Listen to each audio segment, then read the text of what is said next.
नमस्कार, मैं हूं राजेंद्र देव। राजनीति में सिर्फ एक बयान के बाद पूरी कहानी बदल जाती है। फ्रंट फुट पर खेलने वाला बैकफुट पर आ जाता है और बैकफुट वाला फ्रंट फुट पर आकर बल्लेबाजी करने लगता है। मंगलसूत्र पर शुरू हुई महाभारत में अब तक तो कांग्रेस और बीजेपी के बीच बराबरी का घमासान चल रहा था। मोदी के वार पर विरोधी पलटवार कर रहे थे, लेकिन अमेरिका में बैठे राहुल गांधी के अंकल सैम पित्रोदा ने संपत्ति को लेकर जो बयान दिया है, उसके बाद खेल बदल गया है। कांग्रेस इस बात की सफाई देने में जुटी है कि जो सैम पित्रोदा ने कहा वो कांग्रेस पार्टी की लाइन नहीं है। कांग्रेस के शाहजादे का कहना है कि ये देश के हर घर, हर अलमारी, हर परिवार की संपत्ति का एक्सरे करेंगे। ये संपत्ति इकट्ठी करके किसको बांटेंगे? जिनके ज्यादा बच्चे हैं उनको बांटेंगे। ये आपका मंगलसूत्र भी बचने नहीं देंगे। अब आप मंगलसूत्र को 24 के चुनाव का सबसे बड़ा मुद्दा मान लीजिए या फिर मोदी बनाम इंडिया गठबंधन के बीच हार जीत का फैसला करने वाला विषय। सच ये है कि लोकसभा चुनाव के पीक पर अचानक सारे मुद्दे पीछे छूट गए हैं और मंगलसूत्र पर कब्जे से लेकर संपत्ति छीनने वाले आरोप सबसे आगे आ चुके हैं।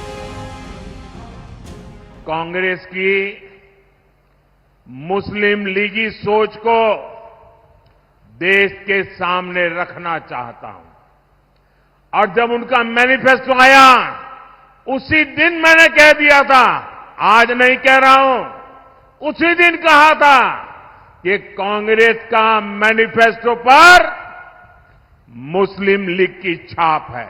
मैनिफेस्टो आपको अच्छा लगा? आपने देखा होगा कि प्रधानमंत्री पैनिक कर गए हैं।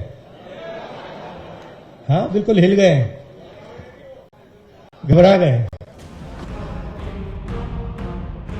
मंगलसूत्र का मुद्दा किसकी जीत का सूत्र बनता, ये बहस गर्म हो पाती उससे पहले ही 24 के लोकसभा चुनाव में अंकल सैम की एंट्री हो गई। To say that they will take all these properties, steal of Mangalsutra, steal your gold. Who told you this? Can you read? It may be because of panic. The fact that first phase of voting was too low.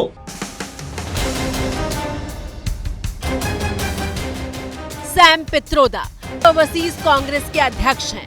आज की पीढ़ी इस नाम और चेहरे से भले ही बहुत ज्यादा वाकिफ नहीं है, लेकिन देश में जब यूपीए की सरकार थी तो इनका कद इस बात से समझिए कि मनमोहन सिंह के प्रधानमंत्री रहते हुए देश की नीतियां बनाने वालों में सैम पित्रोदा एक थे।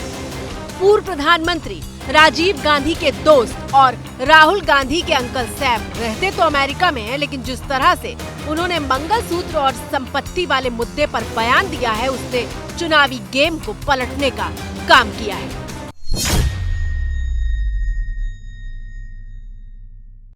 In America, there is an inheritance tax. So if, let's say, one has $100 million worth of wealth, and when he dies, he can only transfer probably 45% to his children. 55% is grabbed by government. अब Sam Pitroda के बयान को BJP Congress के असली मकसद के तौर पर देश के सामने रख रही है। जब तक आप जीवित रहेंगे, कांग्रेस आपको ज्यादा टैक्स से मारेगी और जब आप जीवित नहीं रहेंगे तो आप पर इनहेरिटेंस टैक्स का बोझ लाद देगी। सैम पित्रोदा के बयान के बाद कांग्रेस को समझ में नहीं आ रहा है कि सवालों का जवाब कैसे दिया जाए। कोई सवाल सुनकर अनसुना कर रहा है।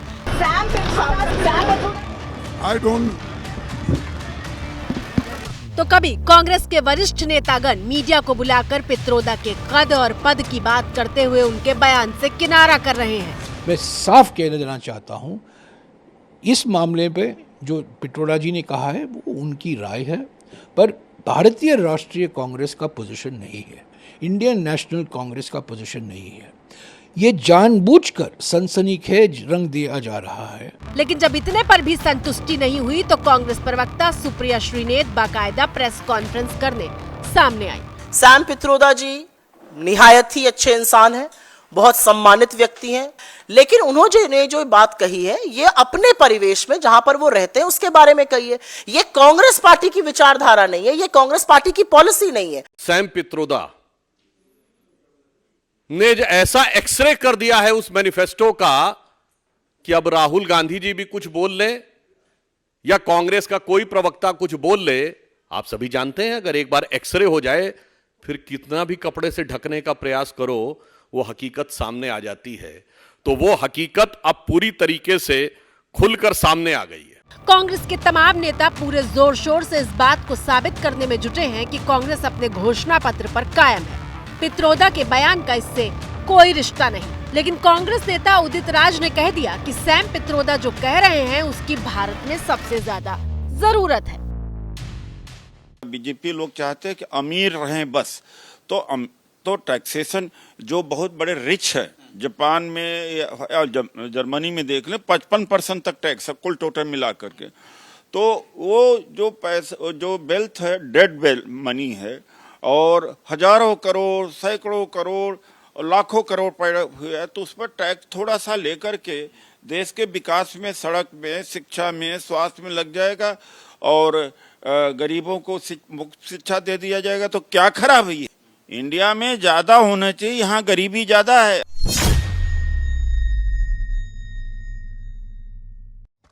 वैसे देश जानता है कि सेल्फ गोल के मामले में कांग्रेस का ट्रैक रिकॉर्ड कैसा रहा है। कांग्रेस में सेल्फ गोल मारने वालों की कमी नहीं रही है। मंगलवार तक स्थिति ये थी कि ये पूरा का पूरा गेम पलटा नहीं था। प्रधानमंत्री मोदी चुनाव के माहौल में कांग्रेस पर आरोप लगा रहे थे और प्रियंका गांधी अपने ही अंदाज में उसका जवाब दे रही थी।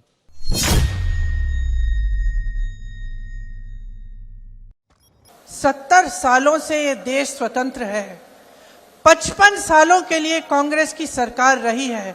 किसी ने आपसे सोना छीना, आपके मंगलसूत्र छीने।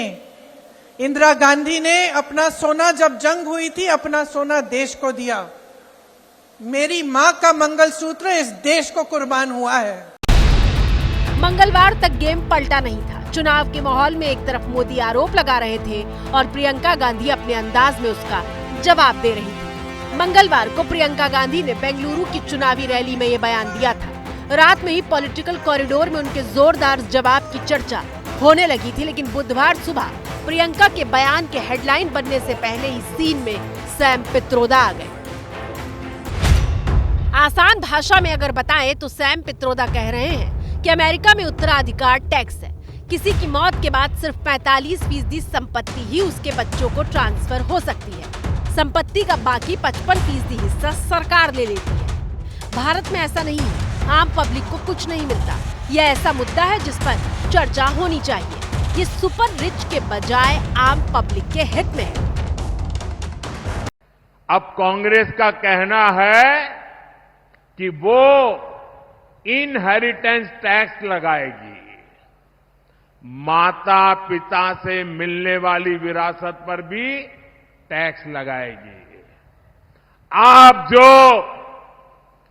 अपनी मेहनत से संपत्ति जुटाते हैं वो आपके बच्चों को नहीं मिलेगी, बल्कि कांग्रेस सरकार का पंजा उसे भी आपसे छीन लेगा।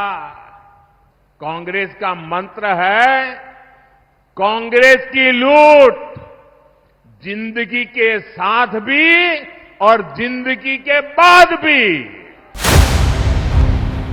हालांकि अब सैम पित्रोदा ने अपने बयान पर सफाई देते हुए कहा है कि मैंने उदाहरण के तौर पर अमेरिका के इनहेरिटेंस टैक्स का जिक्र किया। क्या मैं तथ्यों का जिक्र नहीं कर सकता? मेरे बयान का कांग्रेस समेत किसी भी पार्टी की नीति से कोई लेना देना नहीं है। मेरे बयान को तोड़ मरोड़ कर पेश करना अफसोसजनक है। उनके इस बयान को आप लोग कोट नहीं कर रहे हैं। सुबह 7 बजे से फोन आ रहे हैं आपके ऑफिस से, फोनो दे दीजिए, फोनो दे दीजिए। फोनो तो मैं दे दूं, दूसरा बयान कोट करिए, मैं फटाक से फोनो दूंगी। फोनो देंगे पहले बयान पर। सैम पित्रोदा बयान से किनारा कर रहे हैं, लेकिन इसमें कोई शक नहीं है कि विरासत टैक्स की वकालत करके पित्रोदा ने एक नई चुनावी बहस को जन्म दे दिया है। ऐसा पहली बार नहीं हुआ है कि सैम पित्रोदा ने सेल्फ गोल करने वाला बयान दिया है। वे पहले भी विवादित बयान देते रहे हैं। साल 1984 के दंगे को लेकर के भी पित्रोदा के बयान पर बवाल मचा था। अब क्या है 84 का? बात तो करिए, आपने क्या किया 5 साल में, उसकी बात करिए। 84 में हुआ तो हुआ, आपने क्या किया? You were voted to create jobs, you didn't create any jobs. Congress का अहंकार, कांग्रेस को चलाने वालों का अहंकार, इन्हीं 3 शब्दों में हम भली भांति समझ सकते हैं। हुआ तो हुआ।